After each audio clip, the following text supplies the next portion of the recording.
They say the past stays buried. But Emma Reed learned the truth the moment she stepped into the reunion hall. Laughter faded. Conversation stopped mid-sentence.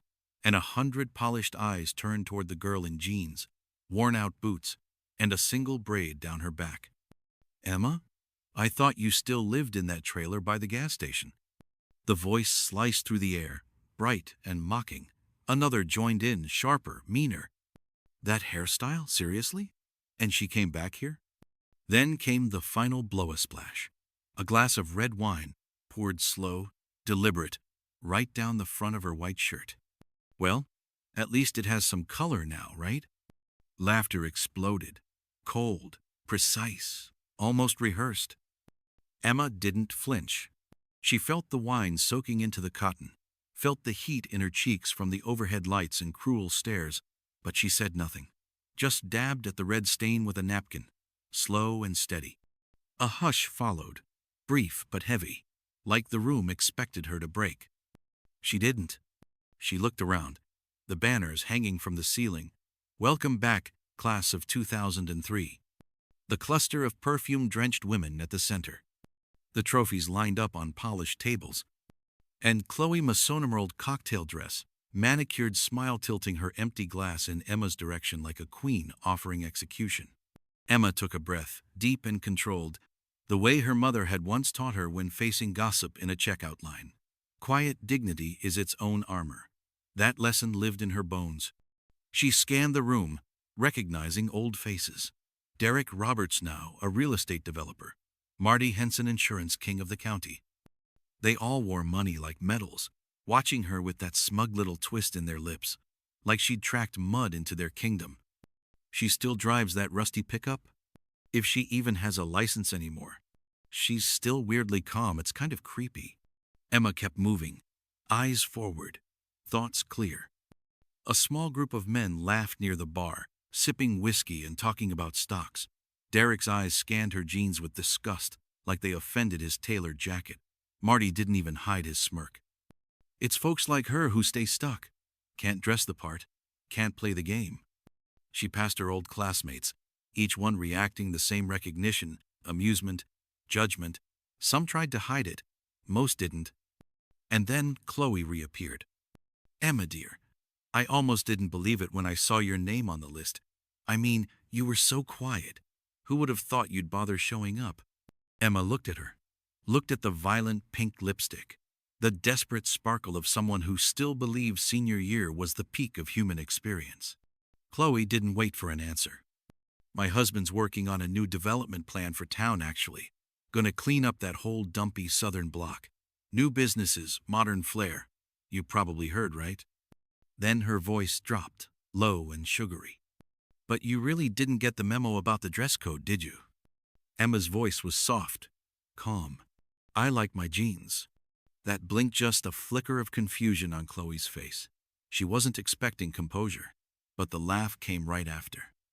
"Well, not everyone can keep up with trends. Still living near the library?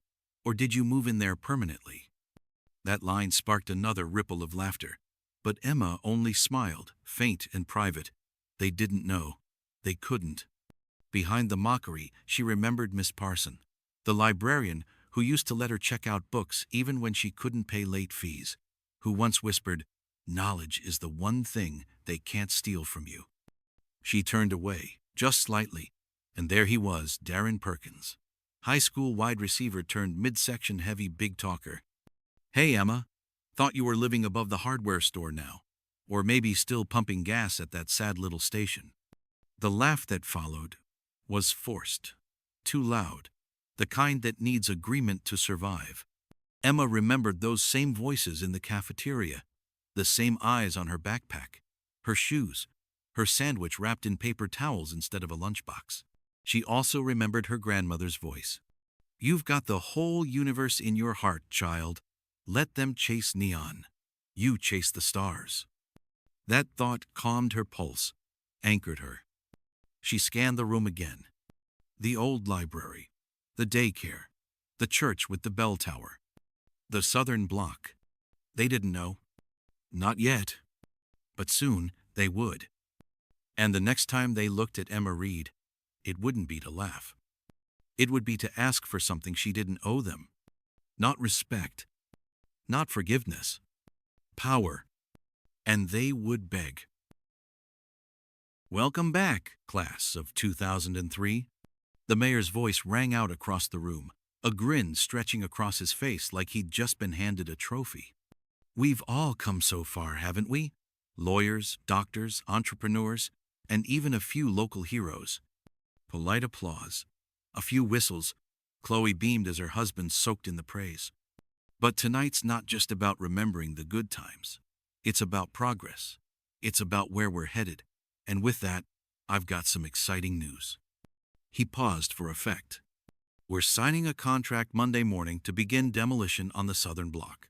That stretch near the edge of downtown? It'll soon be a new commercial center. Big box stores, chain restaurants, real growth." A few gasps, a wave of impressed murmurs. "You're going to want to be part of this," he added, smug as ever. "If anyone has concerns, now's the time." The room was still. No one said a word. Until one woman moved. Emma Reed stepped forward. A red stain on her shirt, a braid down her back, and a silence so powerful, it pulled every gaze to her. "I have something to say." It wasn't loud, but the way she said it measured, calm, absolute made the mayor stop mid-turn. Chloe's wine glass froze mid-air. Emma placed her hands on the podium, looked them all in the eye. "I'm not a CEO. I'm not a lawyer. I didn't come here to impress anyone." Soft laughter stirred around the room. "I came back to honor the place that raised me, even when it didn't love me."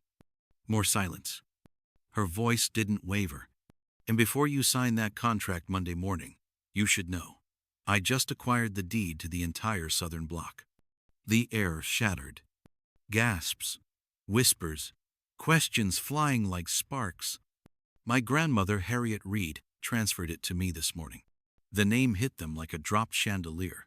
People had whispered about Harriet for decades. A quiet figure in local history, almost forgotten, rumored to own land, never confirmed. Until now. That land isn't the city's. It never was. She held it quietly. For the people, for the community. Faces twisted in confusion. Panic. The mayor stepped forward. Microphone gripped tight. "There must be some mistake, Emma. We've been negotiating for months." "There's no mistake. The land was in her name. It's in mine now." Linda dropped her phone. Derek turned red, muttering curses under his breath. Chloe's lips parted, trying to form something sharp, something cruel, but nothing came. "I'm not selling," Emma said simply. "The land is being placed into a non-profit trust. The daycare, the library, the church, they stay." The silence wasn't quiet anymore. It was a roar with no sound. Just teeth clenching, eyes darting, deals unraveling. "You don't get to tear down what matters. Not for your chains, not for your malls.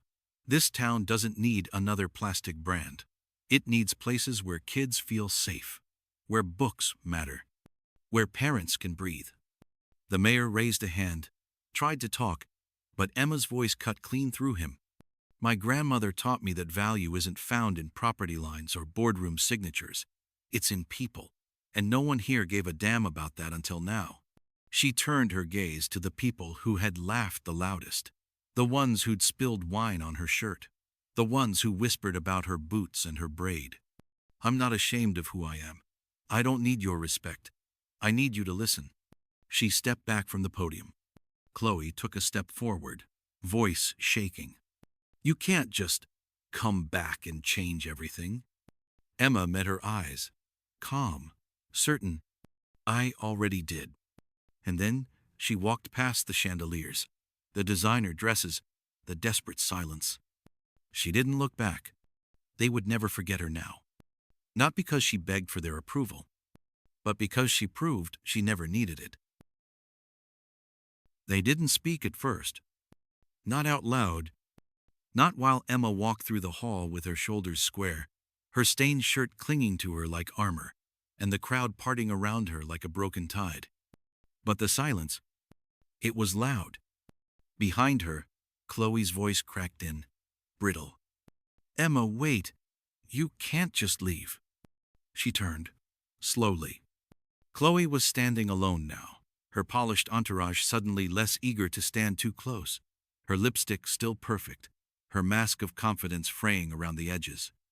You just show up like this, Chloe said.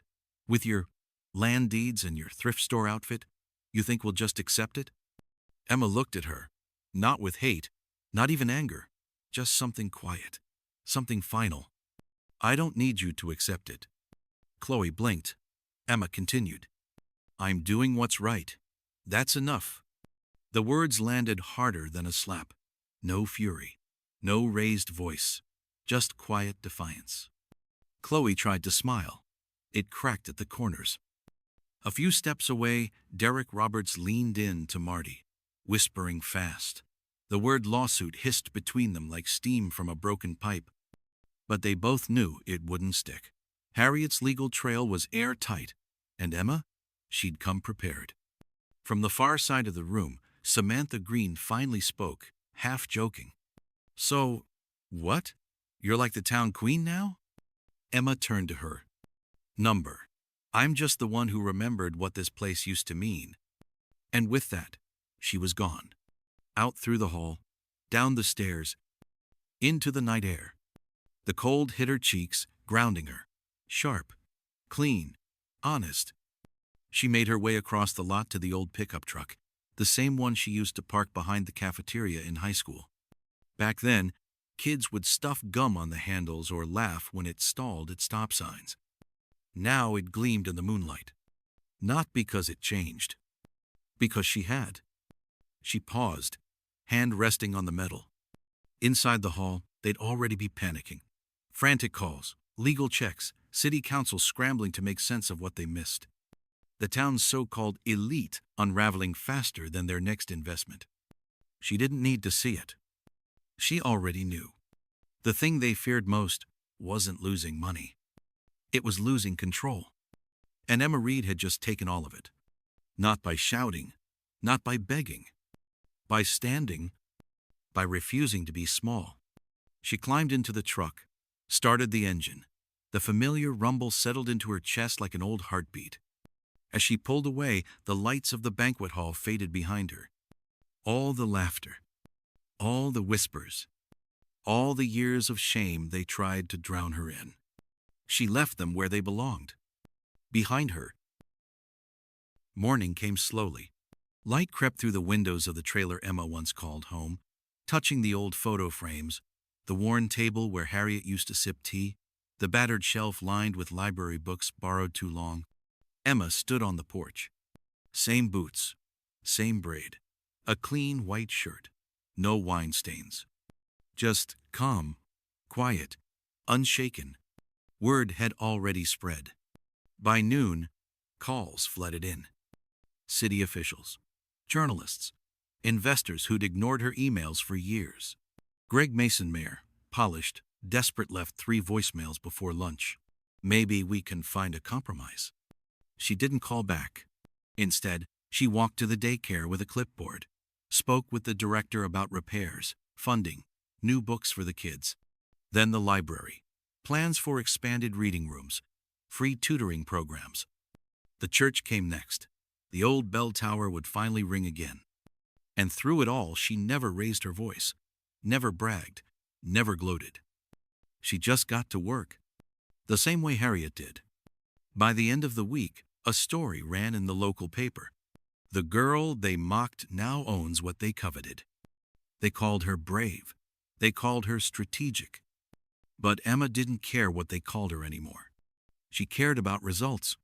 She cared about the boy who walked into the library in worn shoes and left with his first chapter book. The mother who dropped her child off at the daycare and made it to her second job on time. The teenager who found sanctuary in a quiet church with no expectations. That was legacy. Not wine glasses, not fake smiles, not cocktail dresses 2 sizes too tight with egos to match. And then one afternoon, she saw Chloe again. At the local diner. No makeup, no designer bag, Just her, a coffee, and a silence, heavy with something close to humility.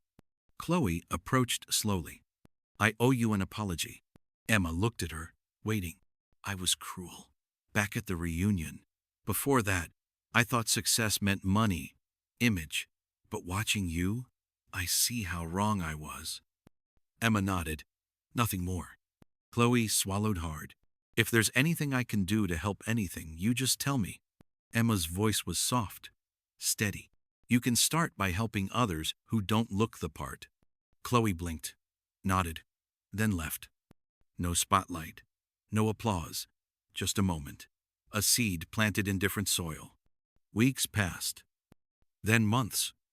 The Southern Bloc came alive again, not with franchises, but with meaning.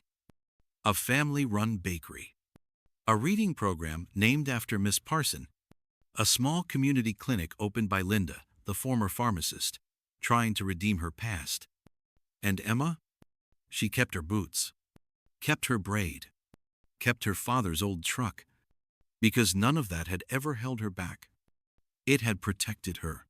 One day, a class newsletter called her a pillar of community change. She smiled when she read it. Not because she needed the title, but because the people who once measured her worth in silence and shame now measured it in impact. In the sound of children laughing in a safe place. In books being checked out by the dozens. In a bell tower that rang not for status, but for remembrance. That night, Emma sat on the porch as the sun bled across the orchard, casting gold on the daisies her grandmother once planted. She held a photo in her lap for younger self, shy and unsure, standing beside Harriet, arms full of books. And for the first time in years, Emma allowed herself a whisper. "We made it." Because in the end, it wasn't about proving them wrong. It was about proving to herself that they'd never been right. Not then. Not now. Not ever. And as the stars blinked to life above her, the world grew quiet again. But this time, the silence was hers.